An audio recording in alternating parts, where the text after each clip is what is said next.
जब घर वालों को इस रिश्ते का पता चला तो सख्त मुखालफत शुरू हो गई। आयशा के वालिद ने साफ इनकार कर दिया कि कराची के लड़के से शादी मुमकिन नहीं, जबकि मोहम्मद बख्श के घर वालों ने भी सकाफत और ज़बान का फ़र्क दलील बनाकर इस रिश्ते को कबूल करने से इनकार कर दिया। दबाव बढ़ता गया, फ़ोन कॉल्स कम हो गईं, बातों में खामोशी आ गई और मुलाकातें रुक गईं। एक दिन आयशा ने रोते हुए कहा, शायद हमें अलग हो जाना चाहिए, क्योंकि मैं अपने घर वालों को नहीं छोड़ सकती। ये सुनकर मोहम्मद बख्श के दिल पर जैसे चोट लगी, मगर वो उसे मजबूर नहीं करना चाहता था। वो खामोशी से कराची वापस आ गया और उसके बाद उसकी जिंदगी में एक गहरी उदासी छा गई। वो पहले की तरह साहिल पर तो जाता था, मगर अब उसके पास कहने को कुछ नहीं होता था। इधर आयशा भी लाहौर में हंसती तो थी, मगर उसकी हंसी में वो बात नहीं रही थी। दोनों एक दूसरे के गैर अधूरे हो गए थे। वक्त गुजरता गया, मगर मोहब्बत कम न हुई। एक साल बाद मोहम्मद बख्श ने हिम्मत की और दोबारा लाहौर जाने का फैसला किया, सिर्फ एक बार आयशा को देखने के लिए।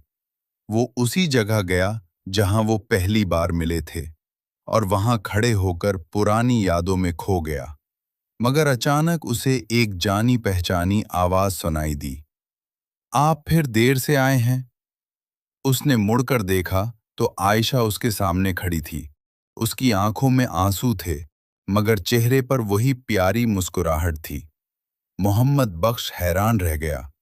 आयशा ने आगे बढ़कर कहा, मैंने हार नहीं मानी, मैंने सबको मना लिया। मैंने उन्हें बताया कि मोहब्बत क्या होती है।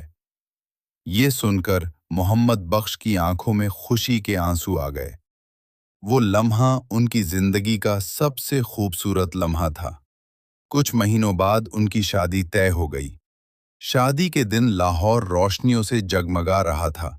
आयशा दुल्हन बनी बैठी थी और मोहम्मद बख्श उसका दूल्हा। जब निकाह के वक्त पूछा गया, कबूल है, तो दोनों ने एक साथ मुस्कुराकर कहा, कबूल है। और उस एक लफ्ज के साथ उनकी सारी जुदाइयां खत्म हो गईं। कराची का समंदर और लाहौर की बारिश एक हो गए, और उनकी मोहब्बत एक ऐसी कहानी बन गई जो ये सिखाती है कि सच्ची मोहब्बत कभी हार नहीं मानती। चाहे फासले कितने भी हों, चाहे हालात कितने भी मुश्किल हों, अगर दिल सच्चा हो तो मोहब्बत हमेशा जीत जाती है और हमेशा जिंदा रहती है।